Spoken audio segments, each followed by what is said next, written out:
Hello বন্ধুরা, কেমন আছেন সবাই? আশা করি ভালো আছেন। আজ আমরা এক্সপ্লেন করব আই ডোন্টস ডোর মুভিটি। মুভিটি একটি ভয়ঙ্কর গল্প নিয়ে বানানো হয়েছে। গল্পের শুরুতেই আমরা এমন একজন লোককে দেখতে পাই যে কিনা রাতে এত বেশি মদ খেয়েছিল যে সে মাতাল হয়ে যায়। এখন সে বুঝতেই পারে না সে কোথায় আছে, সে কি করছে, তাই সে অজ্ঞান হয়ে পড়ে থাকে।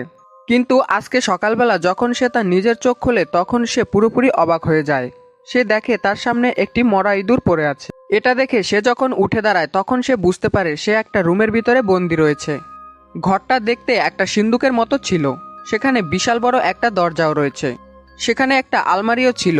সে দেখতে পায় তার চারপাশে অনেকগুলো মাছি ঘোরাফেরা করছে, যার মধ্যে কিছু মাছি সেই মরা ইঁদুরটাকে খাচ্ছে। লোকটা যখন তার ঘড়ি চেক করে তখন দেখে সকাল প্রায় 9:30 বাজে। এখন সে চিন্তা করে তাকে যে কোনো মূল্যে এখান থেকে বের হতে হবে। এজন্য সে লকারটাকে খোলার চেষ্টা করে, তবে এই দরজাটা কোনোভাবেই খুলছিল না। সে যতভাবেই চেষ্টা করছিল কিন্তু কোনোভাবেই এটা খোলে না। এজন্য সে জোরে জোরে চিৎকার করতে থাকে, কিন্তু তার কথা তো বাহিরে যাচ্ছে না। সে যত জোরে চিল্লায় না কেন, কথা বাহিরে যায়। অপর পাশ থেকে কোনো ব্যক্তি সাড়া দিচ্ছিল না। সাড়া দিবেই বা কি করে, তার চিৎকার তো আর বাহিরে যাচ্ছেই না। এর একটু পর তার খুব প্রস্রাব পায়, তাই সে সেখানেই প্রস্রাব করে। যখন সে প্রস্রাব করছিল তখন তার ওয়াশরুমে যাওয়ার দরকার হয়। সে নিজেকে কোনোভাবেই কন্ট্রোল করতে পারছিল না, কিন্তু এখন তো সে চাইলেও বাইরে যেতে পারবে না। সে বসে বসে চিন্তা করে যে এই কাজটি কার হতে পারে। তার মনে হয় কেউ তার সাথে প্র্যাঙ্ক করেছে, কেউ মজা করে হয়তো তাকে এখানে আটকে রেখেছে। তার মনে হচ্ছে এই কাজটা হয়তো তার বন্ধুর, যে কিনা তার সাথেই কাজ করে। তাই সে মজা করে বলে, আমি এখান থেকে বেরোনোর পর আমি তোমাকে কাজ থেকে বের করে দেব, তোমার চাকরিটি আমি বাতিল করে দেব। এর একটু পরে সে বুঝতে পারে বাইরে আসলে কেউ নেই, কেউ তার কথাগুলো শুনতে পাচ্ছে না। তখন সে বুঝতে পারে এটা কোনো প্রাঙ্ক না, তাকে সত্যি সত্যি এখানে আটকে দেওয়া হয়েছে। এজন্য সে তার ফোনটা বের করে তার বন্ধুকে কল দেওয়ার চেষ্টা করে, কিন্তু এতেও কোনো লাভ হয় না, কারণ এই রুমের ভিতর কোনো নেটওয়ার্ক ছিল না। এজন্য সে তার বন্ধুকে কল দিতে পারছিল না। তার মানে বাহিরের দুনিয়া থেকে তার সাথে সকল যোগাযোগ এখন সম্পূর্ণ বিচ্ছিন্ন। এখন সে একদম একলা একজন মানুষ। সে লোহার আলমারিটাকে খোলার অনেক চেষ্টা করে, তবে সে দেখতে পায় সেখানে একটি তালা লাগানো। সে অনেকক্ষণ চেষ্টা করে কিন্তু কোনোভাবেই সে আলমারিটিকে খুলতে পারে না। সে আলমারিটিকে ভাঙতে পারে কিন্তু সেটা সে করে না। কিন্তু এখন তার ধৈর্যের বাঁধ ভেঙে যায়, সে তার রাগটাকে আর কন্ট্রোল করতে পারে না। সে রাগে প্রচণ্ড চিল্লাচিল্লি করে, তার বন্ধুদেরকে গালাগালি করতে থাকে, তবে কেউ তার কথাগুলো শুনতে পায় না। একটু পরে সে তার বেলটা খুলে সেটা দিয়ে দরজাটাকে পেটানো শুরু করে, কিন্তু এটার তো কিছুই হয় না, কারণ দরজাটা ছিল লোহার। দরজাটা ভাঙা তো দূরের কথা, কোনো শব্দই হচ্ছিল না। সমস্ত ব্যাপারটাতে সে খুব ক্লান্ত হয়ে যায়। তাই সে এক কোণায় গিয়ে বসে পড়ে। বিগত একটা দিন ধরে সে কিছুই খায়নি, এজন্য তার শরীরের মধ্যে কোনো শক্তি নেই। সে যে শক্তি দিয়ে দরজাটাকে লাথি দিয়ে ভাঙবে সেই শক্তিটুকুও এখন তার শরীরে নেই। এজন্য সে জোরে জোরে চিৎকার করে বলে, আমাকে যদি এখান থেকে বের না করো তাহলে আমি সবাইকে পুলিশে ধরিয়ে দেব। এখনো সময় আছে, তোমরা আমাকে বের করো। কিন্তু বাহির থেকে কোনো আওয়াজ আসে না, তাই সে সেখানে ঘুমিয়ে পড়ে। এরপর পুরো একটা দিন কেটে যায়। পরদিন সকালবেলা সে যখন ঘুম থেকে ওঠে এবং ফোনটাকে চেক করে, তখন ফোনটা তার হাত থেকে পড়ে ভেঙে টুকরো টুকরো হয়ে যায়। এখন তার কাছে না আছে খাবার, না আছে পানি। এখন বেঁচে থাকতে হলে তাকে তো কিছু করতেই হবে। তখন সে তার নিজের জুতো খুলে তার মধ্যে প্রস্রাব করে এবং সেই প্রস্রাবকে সে খেয়ে ফেলে। যদিও এটা খুব খারাপ ব্যাপার, তবুও বেঁচে থাকার জন্য তাকে এগুলো করতেই হয়। সে এখানে কিভাবে বেঁচে থাকবে এটাই শুধু সে চিন্তা করতে থাকে। এখানে খাবার নেই, পানি নেই, তাছাড়া বেঁচে থাকার জন্য প্রয়োজনীয় কিছুই নেই। কিন্তু তখনই তার নজর পড়ে উপরে লাগানো লাইটের দিকে। সে লাইটের মধ্যে একটি চাবি দেখতে পায়। এটা দেখার পরে সে চিন্তা করে তাকে যে কোনো মূল্যে ওই চাবিটি নিতে হবে। এজন্য সে দ্রুত লাইটটা ভেঙে চাবিটা বের করে আনে, আর এই চাবিটা দিয়ে সে আলমারিটাকে খোলার চেষ্টা করে এবং আলমারিটা খুলে যায়। আলমারির ভিতর সে অক্সিজেনের 2টি সিলিন্ডার পায়। এছাড়াও আলমারির ভিতর সেনি হাতুড়ি সহ আরও কিছু যন্ত্রপাতি পায়। সে সেনি হাতুড়ি দিয়ে দরজাটাকে ভাঙার চেষ্টা করে, কিন্তু এতে কোনো লাভ হয় না। দরজাটা ভাঙা তো দূরের কথা, এতে কোনো দাগই পড়ে না, কারণ দরজাটা লোহার থেকেও বেশি শক্ত। এরপর সে এখানে থাকা ওয়েল্ডিং মেশিন দ্বারা দরজাটাকে কাটার চেষ্টা করে, কিন্তু এতে কোনো লাভ হয় না, কারণ ওয়েল্ডিং মেশিন কিভাবে চালাতে হয় সেই ব্যাপারটা সে জানে না। এটার মধ্যে আগুন দেখার পর তার মাথায় একটা বুদ্ধি আসে। সে ভাবে, আমি যদি রুমের মধ্যে থাকা ফায়ার অ্যালার্ম বাজিয়ে দিতে পারি তাহলে এখানে অনেকগুলো পানি চলে আসবে, আর আমি সেই পানিগুলো খেয়ে বেঁচে থাকতে পারবো। সে যখন আগুনটা ফায়ার অ্যালার্মের কাছে নেয় তখন সেটা বাজে না, কারণ ফায়ার অ্যালার্মটা নষ্ট ছিল। এরপর আমরা দেখতে পাই সে হাতুড়ি দিয়ে দরজাটাকে ভাঙার চেষ্টা করে, কিন্তু এতে কোনো কাজ হয় না। এর জন্য তার খুব খারাপ লাগে। সে আস্তে আস্তে ডিপ্রেশনের মধ্যে চলে যাচ্ছিল। ডিপ্রেশনে থাকতে থাকতে তার মধ্যে রাগ অনেক বেড়ে যাচ্ছিল। সে এখন অল্পতেই রাগ করা শুরু করে। তার মধ্যে রাগ এতটাই বেড়ে গিয়েছিল যে সে আলমারিটাকে ফেলে দেয়। সে আলমারিটাকে লাথি মারতে মারতে ভাঙার চেষ্টা করে। এরপর আবারও সে হতাশ হয়ে সেখানে বসে পড়ে। তার খুব কষ্ট হচ্ছিল। সে বেশিক্ষণ ধরে এগুলো করতে পারে না, কারণ তার শরীরে কোনো শক্তিই ছিল না। সে এখন এখান থেকে বেরোনোর সমস্ত আশাই ছেড়ে দিয়েছে। কিন্তু তখনই সে হঠাৎ দেয়ালের মধ্যে একটি ফাটল দেখতে পায়। ফাটলটা দেখার সঙ্গে সঙ্গে সে ছেনি হাতে নিয়ে সেখানে গর্ত করা শুরু করে। সে ভেবেছিল সে এখান দিয়ে একটি সুড়ঙ্গ করে সেখান দিয়ে বেরোতে পারবে। কিছুটা গর্ত করার পরে সে বুঝতে পারে আস্তে আস্তে ঘরের মধ্যে থাকা অক্সিজেন লেভেল কমে যাচ্ছে। এজন্য সে সিলিন্ডার থেকে অক্সিজেন নিতে থাকে। তখন সে একটু বেশি অক্সিজেন নিয়ে ফেলে, যার কারণে সে মাথা ঘুরে সেখানে পড়ে যায়। সে ব্যাপারটা বোঝার সাথে সাথে অক্সিজেন সিলিন্ডারটি বন্ধ করে দেয়, যাতে করে অক্সিজেন বেশি অপচয় না হয়। এখন সে দেখে সেই মরা ইঁদুরটার আশেপাশে অনেকগুলো পোকামাকড় আছে। পোকামাকড়গুলো ইঁদুরটাকে খাচ্ছে। সে এখন সেই পোকাগুলোকে ধরে খেতে থাকে। যেহেতু তার পেটে প্রচণ্ড খিদে এবং তাকে যে কোনো মূল্যে বেঁচে থাকতে হবে, তাই সে কোনো কিছু না ভেবে পোকাগুলো খেয়ে ফেলে। পোকাগুলোকে খেয়ে সে কোনো রকমে তার খিদেকে নিয়ন্ত্রণ করে। এরপর সে আবারও গর্ত করতে চলে আসে। সে ছেনি দিয়ে পিটিয়ে পিটিয়ে গর্ত করার চেষ্টা করে। গর্ত করতে করতে সে যখন গর্তের শেষ মাথায় পৌঁছে যায়, তখন সে একটি ফুটো করে ফেলে। ফুটোটা দেখার পর সে খুবই খুশি হয়ে যায়। সে ফুটো দিয়ে বাহির থেকে আলো আসতে দেখে। তখন সে ভাবে গর্তটিকে সে যদি বড় করতে পারে তাহলে সে বাহিরে বেরিয়ে যেতে পারবে। সেখানে সে দুটো রড দেখতে পায়, যে রড দুটো ভাঙতে পারলে সে দেয়ালের ওপাশে যেতে পারবে। এখন সে ওয়েল্ডিং মেশিনের সাহায্যে সে রডগুলোকে গলিয়ে সেখান থেকে সরিয়ে ফেলে এবং সে গর্তটাকে বড় করতে থাকে।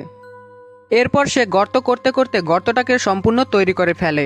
এরপর যখনই সে গর্তটাকে কমপ্লিট করে ওপাশে চলে আসে, তখন সে পুরোপুরি অবাক হয়ে যায়। তখন সে দেখতে পায় সে আসলে বাহিরে আসেনি, বরং সে আগের মতনই দেখতে একটা ঘরে চলে এসেছে। এই ঘরটা দেখতে পুরোপুরি আগের ঘরটার মতো, এবং এখানেও আগের ঘরটাতে যে জিনিসগুলো ছিল ওই ঘরটাতেও সেই জিনিসগুলো আছে। লোকটার সমস্ত কষ্টগুলো মাটি হয়ে গেল। সে এতক্ষণ ধরে যত পরিশ্রম করেছে সব পরিশ্রম নষ্ট হয়ে গিয়েছে। তাই তার মধ্যে প্রচণ্ড রাগ চলে আসে। রাগে সে লোহার দরজাটাকে পেটানো শুরু করে। সে প্রচণ্ড গালাগালি করতে থাকে। তবে একটু পরে সে শান্ত হয়। সে বুঝতে পারে রাগ করলে সে এখান থেকে বেরোতে পারবে না, তাকে ব্রেন দিয়ে কাজ করতে হবে। এজন্য সে ঘরের ভিতর খোঁজাখুঁজি করতে থাকে। সে দেখে ঘরের মধ্যে একটি বাক্স রয়েছে। সে যখন বাক্সটি খোলে তখন সে দেখতে পায় বাক্সের মধ্যে একটি মেয়ে রয়েছে। সে মেয়েটাকে দেখে পুরোপুরি অবাক হয়ে যায়। মেয়েটা ঘুমিয়েছিল, তাই সে মেয়েটাকে জাগানোর অনেক চেষ্টা করে, কিন্তু মেয়েটা জেগে ওঠে না।